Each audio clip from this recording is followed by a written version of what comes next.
What's up, it's Cinema Shogun here, and you know what? At this point, I must say that this East Palestine, Ohio story continues to slightly, just slightly, blow my mind every day.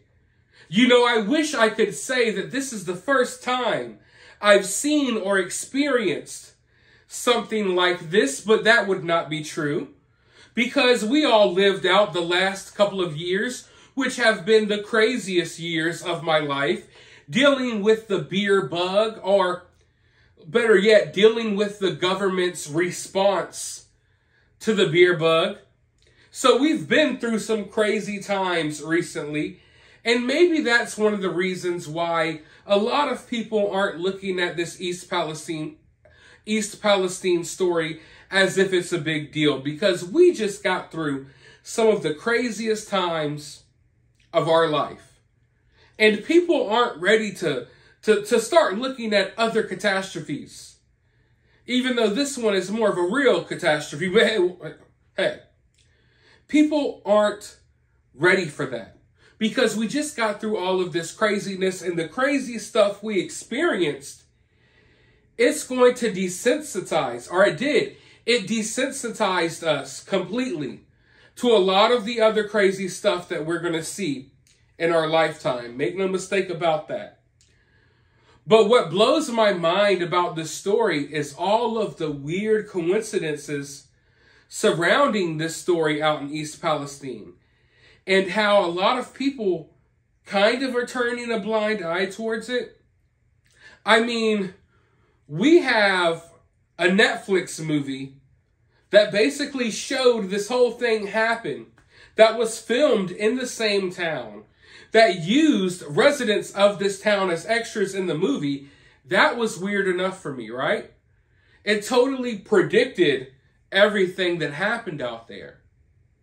And then you have this digital ID program that was launched right before this train derailment, where the government chose this town of all towns, it chose this town to be part of a new program where they track these people's health and how they react to certain situations.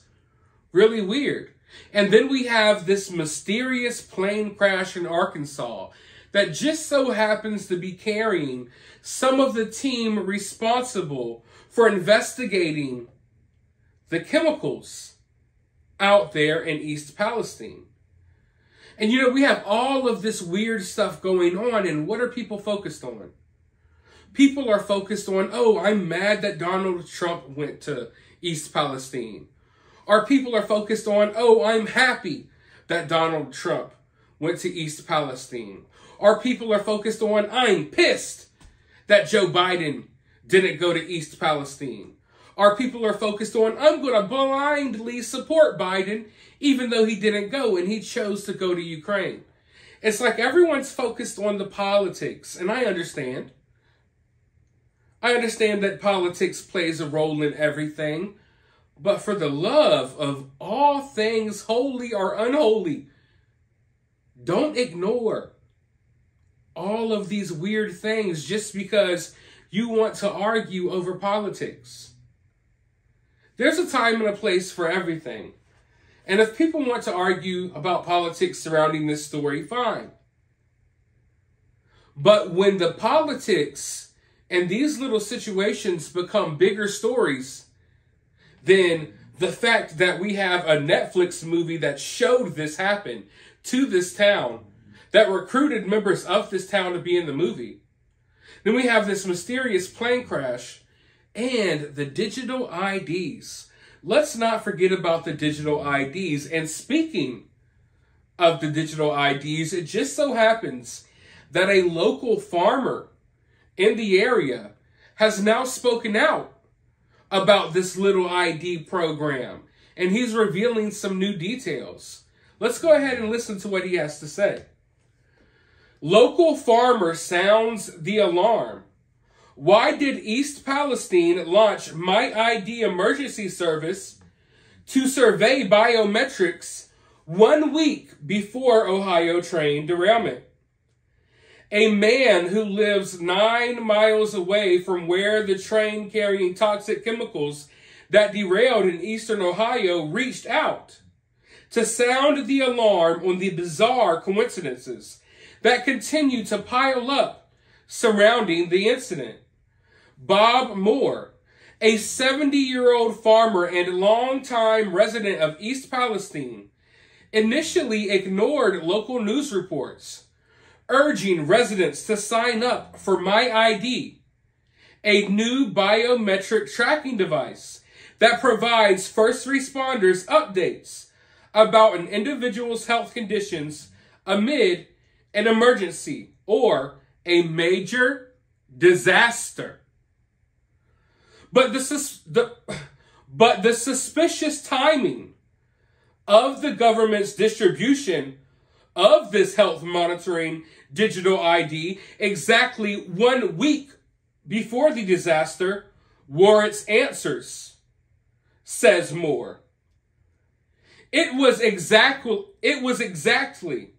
1 week before the derailment happened, Moore said. The people were asked to go to the local fire department in downtown East Palestine to pick up the My IDs. They began monitoring your physical activity, your heart rate, your respiration, anything you might have been exposed to. I see this as the kind of sensor you would put on an astronaut or an athlete that you wanted to track to see how they would react to stress or being winded, or in this instance, chemical exposure. It's a monitoring device. On January 26th, Ohio local affiliate announced East Palestine would begin making an important medical device available to all 4,700 residents starting on January 29th. The My ID program is ready to roll out in East Palestine. It's a medical information system that helps first responders provide care. My ID provides wearable devices or key FOBs that have QR codes. Emergency responders use a camera phone to access important medical information that is stored on your My ID. Moore was aghast by the rollout of a new digital surveillance program and agitated by the prospect that residents in his town would once again line up to be guinea pigs following the mandates the nation had already complied with during the beer bug. I completely ignored it. But the way the media played it up, it was like East Palestine was a test town that they volunteered to be a part of, that they were chosen and were going to implement it right after January 23rd. I do find it odd. I find it a coincidence that we are having coincidences pile up around here. Moore questioned whether the train derailment amid the ongoing destruction of the U.S. food supply and the beer bug are all part of a governmental scheme to destroy the United States from within in order to institute the globalist Great Reset agenda. It makes your mind wonder. Food factories and egg farms and these type of disasters compounding. It appears that these bracelets are a result of that, are some way to monitor whether this is just a coincidental test town or not, he said. The fact that the program exists indicates that somebody somewhere knows something and wants to get data.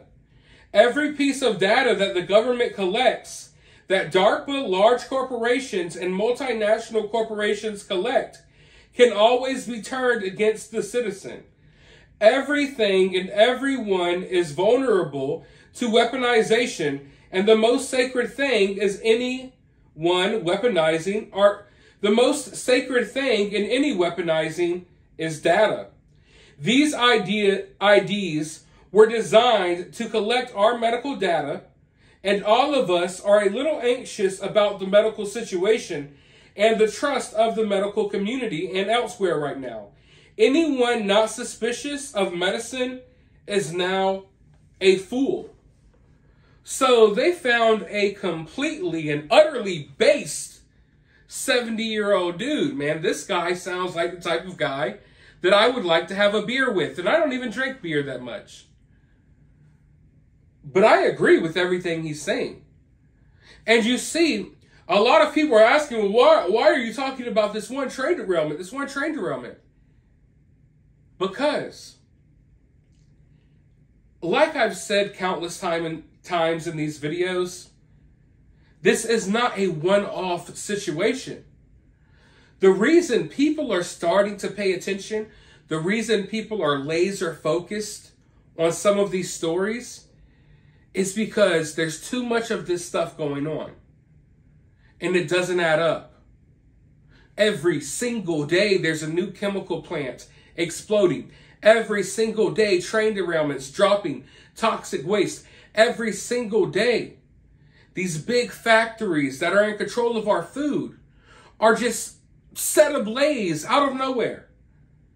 I mean, I've seen in the past 2 weeks, I've watched some of these factories just explode out of nowhere as if someone dropped a bomb on them or had dynamite within the walls. I kid you not. Once you start paying attention, it's hard to look away because you realize that this seems to be part of a bigger plan. And if not, if this is all just one big coincidence, then we still have a major problem on our hands because obviously people aren't doing their jobs correctly.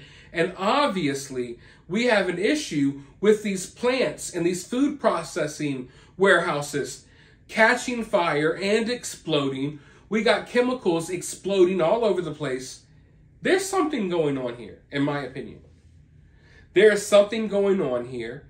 I think we are witnessing the slow destruction of our country. I think it's coming from within. And I think it's happening in order for them to take more power away from the common people so the government controls it. And I mean, I could talk all day about that. I don't really want to get into that conversation right now. But that's one of the reasons why everyone's focused on East Palestine. It may be the worst situation we're dealing with right now as far as the chemicals go. But also, it's a story that it was the straw that broke the camel's back. Let's call it that. It was the final straw that people were like, you know what? We've been silent. I'm done. I'm done being quiet. I've noticed too many weird things happening like this. Either we have an issue with our whole country just falling apart, or we have an issue with someone trying to rip our country apart. It's one of the two. You can decide which one. Either one, it doesn't matter. You could replace them, you know. Either one, it leads to a similar outcome. So, I don't know what to think of this. You know, like you said, they rolled this ID program out like a week before this train derailment. And in my opinion, it's almost as if, it looks almost as if they wanted to track these people's health for a week or two before the train derailment and then already have these digital IDs in place for everyone after the derailment. And I mean, come on. They came to this little town and said, hey, we got digital IDs for the whole entire town. When do you hear of things like that happening in today's world? Hey, everyone, it just so happens we really care about you. We want to give you free digital IDs to track your health. We brought 5,000 digital IDs to supply every single living human being in town. And then we're going to have a chemical train explode right in the middle of your city in a couple of days. Yeah, it's going to be just like that movie that you all were in 6 months ago. You know, the one that's on Netflix now. Yeah, it's going to be just like that. I mean, and like I said, my mind gets blown every day because we keep having these weird details come out of this town. And people are like, yeah, that's weird, but who cares? What about Biden and Trump? Let's fight over this. And I'm just like, oh my God, we're never going to get anywhere. We're never going to get anywhere with any of this stuff because people are too busy fighting over their own agendas. These conspiracies, or what people would label as conspiracies, are playing out right in front of our faces. And people are too obsessed with other stuff to even pay attention. And that's what I try to do on my channel. I have my own beliefs. I have my own thoughts. But when covering stories like this, you can't help but get political sometimes, but I try to keep as much politics out of it as I possibly can. But you know, who knows what's going to come of this? I can't even begin to give you an idea because every single day it's something else. And now they've paused the cleanup. I'm waiting a few weeks because these people are going to start experiencing some weird things, and they already are. We already have people out there losing their voices and they're sounding like cartoon characters. It's getting weird. But anyways, I'm not going to hold you all any longer. Let me know your thoughts down in the comments while you're down there. Hit the thumbs up button, hit the subscribe button, ring the notification bell. And I'll talk to you all in the next video.